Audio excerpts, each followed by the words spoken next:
Welcome, my friends, to Inside the Minds of Authors.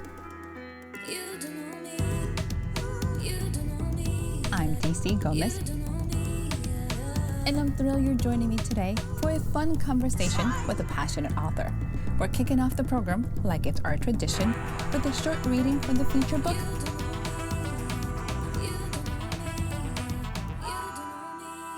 I hope you guys enjoy it. Let's get started. I'm Breezy Jones. I will be reading from Magic and Mice, which is a part of the Once Upon Academy Winter Ball Anthology. I'll be starting in chapter 4. I really hope we find Raven's boyfriend, and soon, because I'm so not leaving this ball without finding a bed warmer. My stomach clenched at the reminder that I'd totally just walked away from the hottest guy I'd seen here tonight. Well, more like was dragged and still being dragged. Raven finally slowed as we crossed through the doors at the back of the ballroom and out into the gardens. Like the rest of the school I'd seen tonight, the winter wonderland was ever present here as well. He was a hottie, Raven said as she stopped, glancing around. I nodded, bending over to catch my breath. I know, right?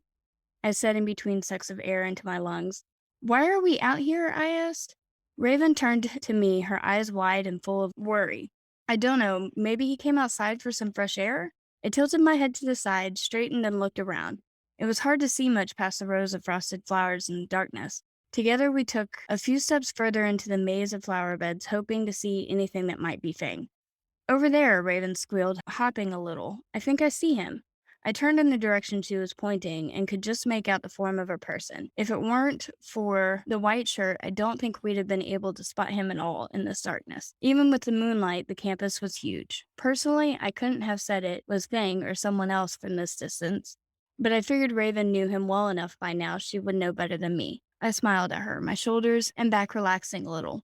Well, since your Prince Charming has been found, and he seems okay, I started to say, but was cut off. He looks a mess, she said. I squinted my eyes, but he was still too far away. Then I remembered she had transfiguration magic. She probably gave herself eagle sight or some shit. I pushed out my hip and crossed my arms, settling myself in for the wait. It felt like forever before he finally made it across the gardens to us. The cool wind was sending goose prickles up and down my arms. I was a step away from shivering. If it were anyone else but Raven, I thought, tapping the toe of my shoe gently. Where did you go? Raven squealed when Fang was close enough and took off the last few feet to meet him, finally jumping into his arms.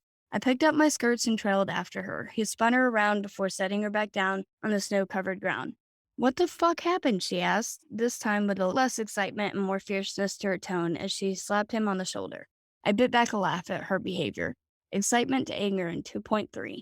I don't know, he said with a shrug as he pulled a few twigs and leaves from his jet black hair. 1 minute I was dancing with you and the next I'm held up 10 feet off the ground in some tree. Some tree? I asked, my eyebrows jacked. He nodded. Yeah, out in the enchanted forest. Felt like forever to get back here. Raven ran her fingers over his shoulder, down his chest as if looking for something broken. Why didn't you shift? She asked. Her hands dropped and he stood straight again. Fang pulled his hands into his pockets and sighed. Because I'm massive as a dragon? I'd probably have caused more harm than good trying to get down. Well, I guess that makes sense then, Raven said, then jumped into his arms again, knocking him back a little. I'm just so glad you're okay. I was so worried. Fang hummed, wrapping his arms around her and burying his face in her bright pink hair. Me too, he said. My heart sighed at the two of them. They made the best couple. Sorry, Balin and Astrid. Okay, well, I'm glad you two lovebirds are good, I said, shifting to my other foot and waving a hand, gesturing at the two of them. Fang set Raven down, and they both turned towards me. But I'm gonna go find my Mr. Mysterious now, and I said, letting my words trail off as I shimmied my shoulders. Don't you want to know what happened? Raven said before giggling and then nodded. Okay, girl, see you in the AM. Yep, I said, turning on a heel and waving my fingers at them as I headed back towards the school. I wove through the garden rows. I was on a mission, already imagining Enton's chiseled body pressed up against mine. My ears pricked, setting off my face senses with what sounded like snickering from a familiar voice. I started towards the sound and paused. After all, I had a hot guy waiting for me in that ballroom.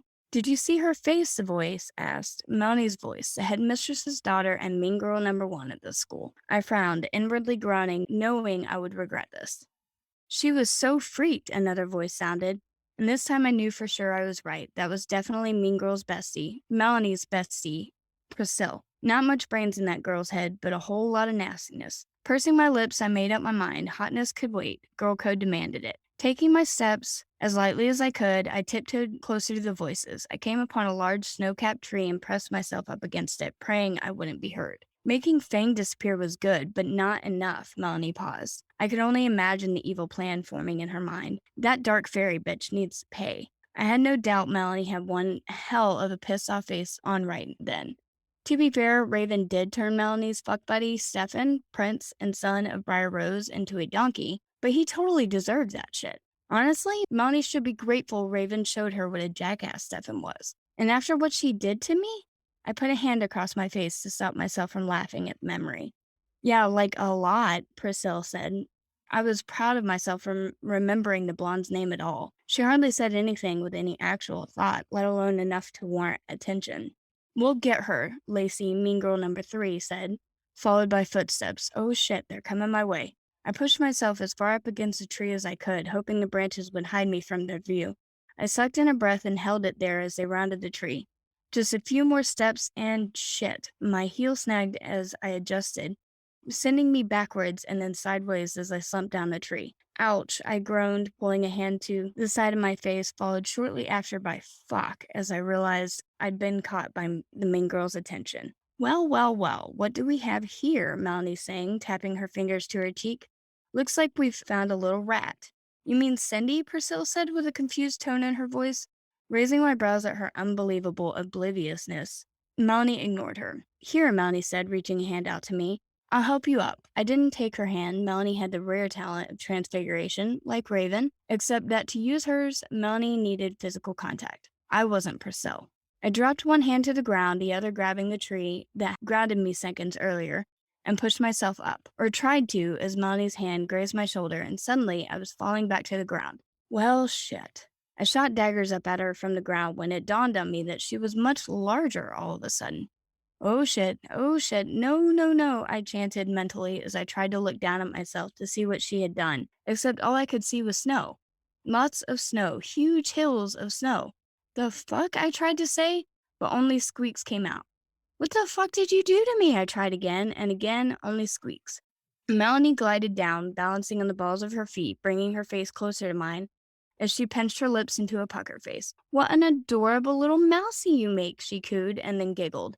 It was a sweet-sounding giggle, but I knew better. There was nothing but evil behind that sing-songy voice. Melanie reached towards me, and my whole body started to shake violently. I wanted to hit this bitch, but it was as if I had no control over myself. Panic welled in my chest, and I tried to dart away, but ended up only tangling myself in a mess of chiffon and tulle. This, Melanie started, as I was finally able to peek my little face out from under the fabric of my dress, just enough to see her, will make my revenge even sweeter. She plucked my wand up from the ground and began twirling it between her fingers. She smiled. Her smile turned wicked again as she spotted my phone, peeking out from my clutch. The word fuck was lighting up my brain like a rave as I tried to force some sort of a plan into my mind. It wasn't working. Raven is so done now, Lacey said as her face twisted into a nasty sneer. Money's expression twisted to match as she stood, my phone in hand, and the three of them turned on their heels with a sachet at their hips and walked away. Holy shit. Raven's in trouble and I'm a fucking mouse.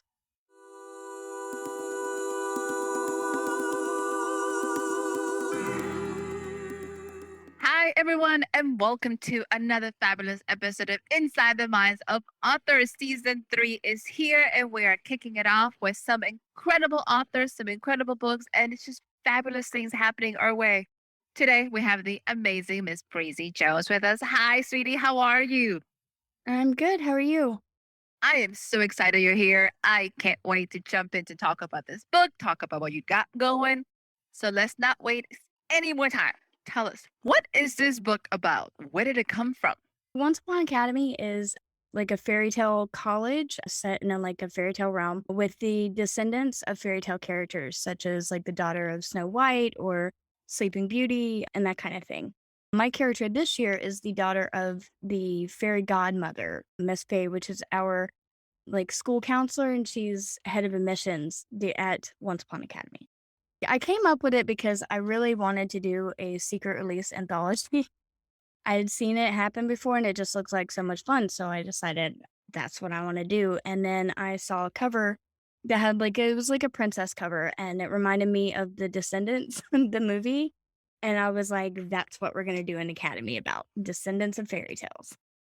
Tell me, what's a secret release anthology? Because I haven't heard of it. Give me a little bit more, because like you got me all sorts of curious. What is that? The secret release is during the like pre-order period, the release of your book. All the readers get hints and images and that kind of stuff to each of our stories, but they don't actually know which author wrote which story. So like everybody gets their own cover, their own promo pieces that we can share. We can share like little hints or lines from our story and that kind of stuff without outright giving it away. And then during the release week, when we do our release party in the group, they get a form that they get to fill out and they get to guess which authors they thought wrote which books. They also get like prequel chapters that they can read that have the title of the book, but not the author tagged to it. So they can read those and try to use that as well to guess who wrote which story. And then they guess in the form, and then we pick three winners to get some pretty big prizes. And then after we find out who, who got them all right and things like that, we'll announce the top three winners. And then we announce the authors and what they actually wrote. This is such an exciting concept because not only are you bringing authors, you're bringing the readers very much involved into everything Mhm. and having a really field day. Because I'm like, I haven't heard about that, but it's so much fun. It is. It's been so much fun doing it. It really keeps the readers engaged and involved during that entire, pre-order period. And then you're not just throwing out buy my book, buy my book, buy my book. It's fun and engaging and it's like a game. And there's so much that you can do with it that way that keeps you involved as an author, but also keeps the readers engaged too. So it's a lot of fun. So you have decided to put anthology together. You're working on your second one for this. Is it your second or your third? The second one just released. We're starting the third one now. You have been doing this several times. So you have learned some lessons. You Yeah. have put some major projects in place. You are a coach, team, guidance, everything you could possibly imagine to this anthology creation because you Mhm. invited other people to your universe. What Yes. made you decide to do that? Because, like I said, I wanted to do the secret release, and to do that, it works best with an anthology. So there's multiple stories. So I just kind of, at the time, I was a brand new baby author. I'd barely had one book published myself. So I had no idea what I was doing and just kind of reached out to some authors I had met at different events and things like that. And I ended up getting a ton of them at first that were really interested. And we just kind of built it from the ground up that first year.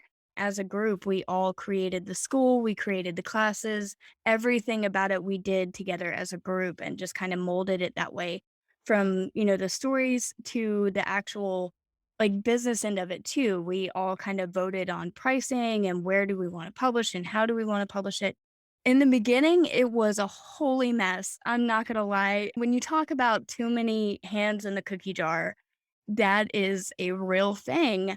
And I have since learned that it works better to just, this is not a democracy. I'm a dictator. Now it's kind of, I like to still let my authors have a lot of say, and I'm very transparent with both the authors and the readers and how it's run. But in the end, I have the final say. If I decide that the price is going to be $2.99, the price will be $2.99 kind of thing. And it keeps it a lot easier. I've learned a lot of things along the way, but it's also been an amazing fun ride. And I've had some amazing authors working with me on it. It's worked out really well.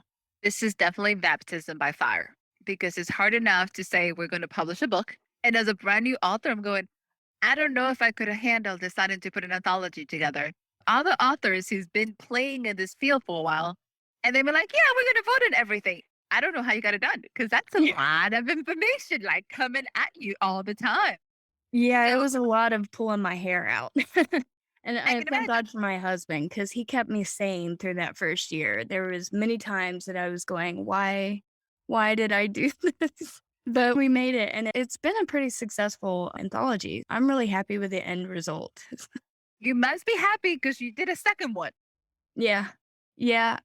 And now we have the third one, and then we're opening up a rival school as well for it. So there will be two anthologies in the same world.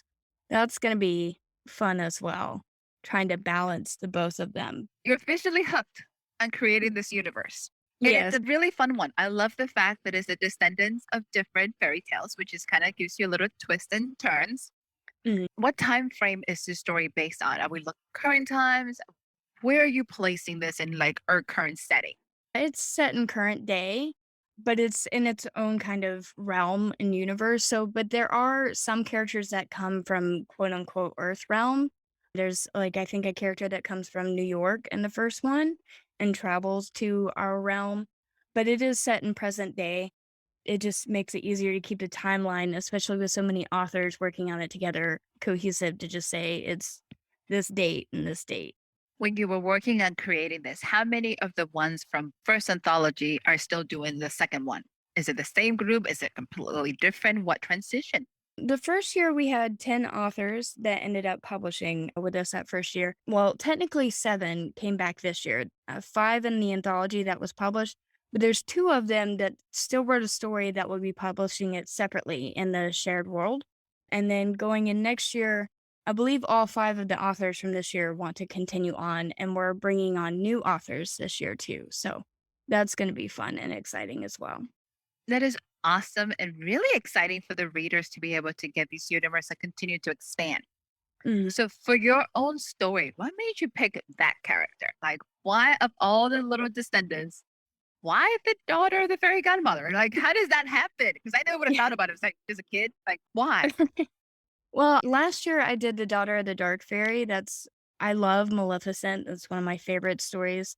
Always, especially as a kid, I felt like Maleficent got the short end of the stick kind of thing. So she was always my favorite. So I picked her for my main character, and I ended up just throwing out a random character for her roommate, which happened to be the daughter of the fairy godmother. And I just ended up really loving that character as I was writing Raven's story last year. I really liked Cindy. She's very free spirited and open and a little bit of a hoe, but she like owns it. And I love that. So I really wanted to play with her story this year. That's how I ended up jumping on her. Are you still carrying along Raven's story, or is she somebody else is picking her up? How does that one happen? So Raven's story is kind of continuing through Cindy's story this year. You'll see more of her relationship building. And then how I ended it this year will also branch out into 2 different stories. So it'll continue off another year with Raven's, her romance and where that goes after this one.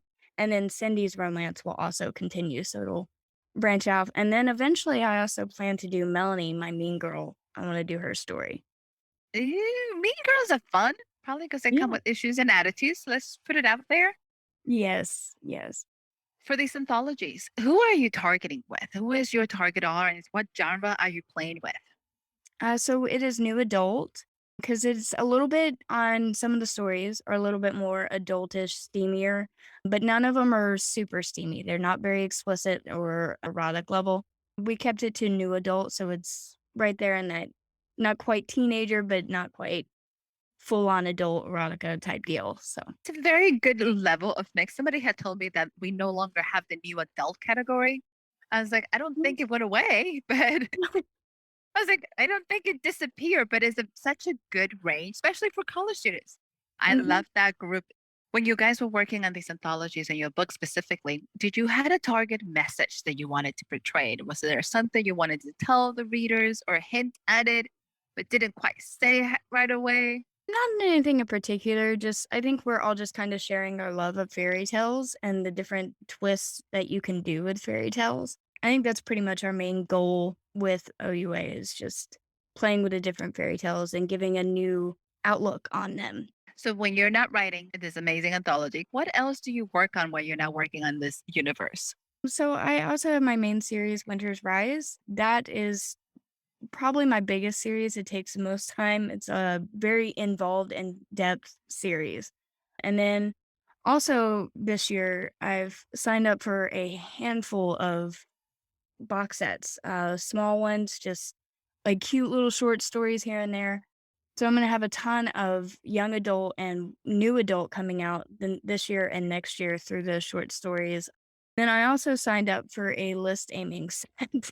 And I genuinely told my husband, I think I've lost my mind this year because it went from like I just have my anthology and Winter's Rise to focus on to now I have this whole set of stuff. And I'm like, oh, I don't know if we can do this, but we're going to do it and it's going to be amazing. So it's definitely been busy here. That's for sure. I love your attitude because she said it's going to be amazing. Because that's a lot. That is a lot of things to go packing in 1 year. I am so proud of you, and I know you're going to do it. You're going to do great at it.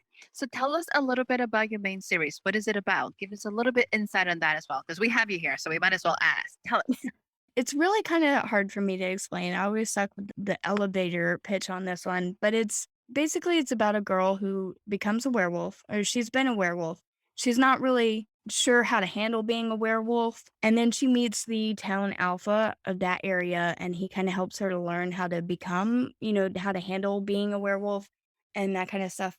As she's learning, other werewolves and other type of supernaturals start to disappear, and she gets kind of dragged into the middle of it. It's got a lot of different types of supernaturals. It's got Christmas fae and winter fae and genies and werewolves and vampires, and they all just kind of like mix together.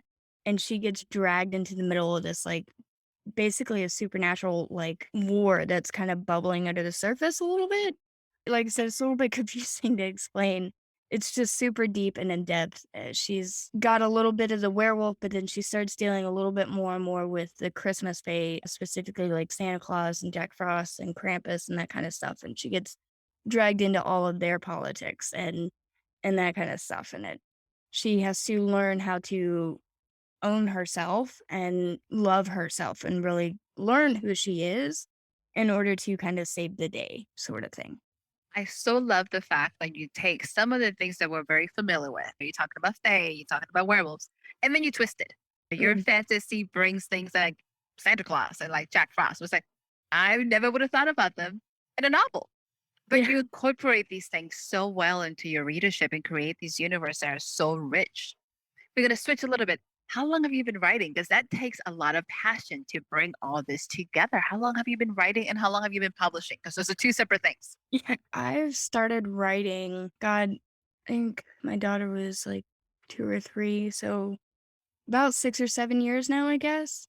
When I started writing, I didn't intend to like write, if that makes sense. I worked with a lot of authors at the time. I did graphic works and I helped my mom who ran an online event plan for authors. So I worked a lot with them and they kept telling me like, you should write a book. You should write a book. And I was just like, no, I'm not a writer. But I finally decided to try it, and that's what started Winter's Rise. I joined NaNoWriMo that year, and I was just going to write a BS, like, Hallmark Christmas story. Like, I didn't want it to be anything major, just a sweet Hallmark Christmas book, and it ended up not at all being a Hallmark Christmas story. It is not the sweet lovey-dovey traditional Christmas story in any way. I wouldn't really even call it a Christmas story. It has Christmas elements and like Christmas characters. And the first one takes place during Christmas time, but it's really not a Christmas story. It's more of a paranormal werewolves, vampires type story. And I just ended up learning that I really loved it and fell in love and started writing. I think I published about 3, 4 years ago. 4 years ago now was when I published Winter's Rise. In your publishing career, what are some of the things you have learned and that you can give a brand new author some advice? Oh gosh. My best advice is definitely hire an editor. I don't care if you are the greatest English teacher ever. I don't care if you've gone to college for 15 years for it. Hire an editor. That is the best thing that anybody can do. And then the same thing with your cover. A lot of people try to design their own covers, and you might be an amazing graphic artist. I design covers for people all the time. But when it comes to your own stories, I feel like you really should just hand that off because you're really close to the story. There are some people that can pull it off, don't get me wrong. But in general, I recommend put the money in and hire an editor, put the money in and hire a good cover artist because those two things are really what's going to make your book and sell your book. Thank you. Not many people believe in that, and especially if you're indie. So anybody who's independent think I can save some money and do everything myself. And Yeah. sometimes you go in, you can cut costs in different areas, but those two, let's be honest, we all judge a book by its cover, right? Well, I mean, if you're looking on Amazon, you're looking at thousands of covers. You have to, what's going to make them stop and see yours? It's going to be your cover. And then they're going to look at it and open it. And if, they see mistakes or, if they download the sample chapters, if it's not edited, it will show 100%.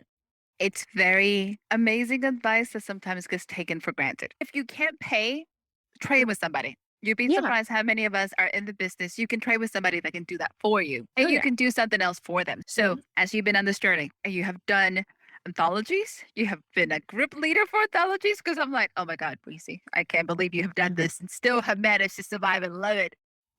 What is your favorite part of the business? The covers. I am a cover whore, 1,000%. I will buy a book solely based on its cover. I'm not gonna lie. If it has a pretty cover, even if it's the worst book ever, it'll look pretty on my bookshelf. So I don't care. But I will say 9 times out of 10, when I buy a book based off the cover, it's generally a good book, in my opinion. There's been 1 or 2 that have tricked me, but mostly I love covers. I love pretty images and pretty work. It When I go, like, for my own writing, I always get the cover first because it helps me write. I have images for everything, images for people, images for places, images for as much things as I can find because that's, I guess, what helps inspire me. You get inspiration very visually and you can translate it to the page. So that's a lot of fun. I love books myself. And I'm like you, like, unfortunately, to be careful because I buy covers for my books and I haven't used half of them. I was like, this would make a great book. Yes. And everyone's like, what are you going to do with it? I was like, I don't know. I'm working on it, but this cover would be amazing. Yeah, me too. Like, it's a dangerous pastime that costs a lot of money. So for people, beware. Yes. So tell us, sweetie, you have way too many projects going on. Which one is your favorite that you have going this year that you want to share with us? Well, I guess my favorite project that I just like recently would be Magic and Mice. That one was so much fun to write. Writing from a mouse perspective was really difficult, but it was so much fun. After that, I've been working on probably like 3 different sets, stories. The one I'm having the most fun with right now is Cheerleader story, a jock's story. She's in college and I'm trying to do the whole sorority thing, but I didn't go to college and I never joined a sorority. So I'm just kind of like winging it, but I'm having a lot of fun with it. So see how it comes out in the end. But so far, I'm having a lot of fun with that one. I can chit chat with you all day, and I know you have world dominations and lots of stuff to go right. But before you leave us, are you ready for the lightning round? I am ready. Easy I think. peasy. Don't think too much of these. Let's see how you do. Okay. Apple cider or pumpkin spice? Apple cider, Pancakes or waffles? waffles, If you could be one of these two, which one would you be? A wizard or a knight? a knight, because you get to have a sword. You're officially my first person that has really committed to knight. Most people's like, I want some magic. What is your preferred movie type? Comedy or action? Action. So now here's a little different. Let me see how you do. If you had a warning label, what would it be? Oh, not good with out loud words. Like that. Perfect.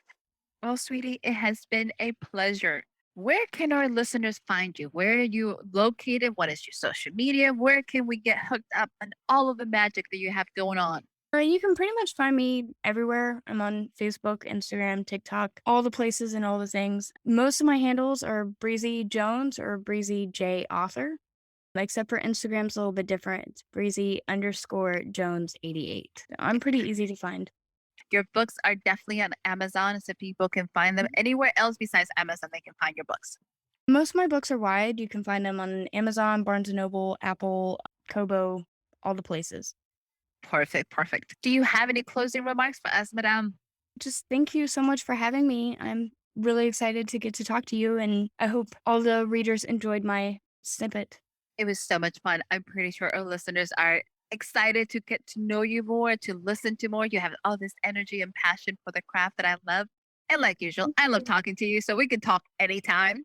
Yes. So always so much fun. So to our listeners, huge shout out to our Patreon community, patreon.com/author DC Gomez, who has helped support this and make this podcast amazing. Miss Breezy, thank you so much for joining us. Like usual, it's been a pleasure. Don't forget, go ahead, give this episode a like. Regardless where you're watching, make sure you subscribe so you can follow so you're not missing anything. And we'll be back next week with another exciting author. Bye, guys. Thank you.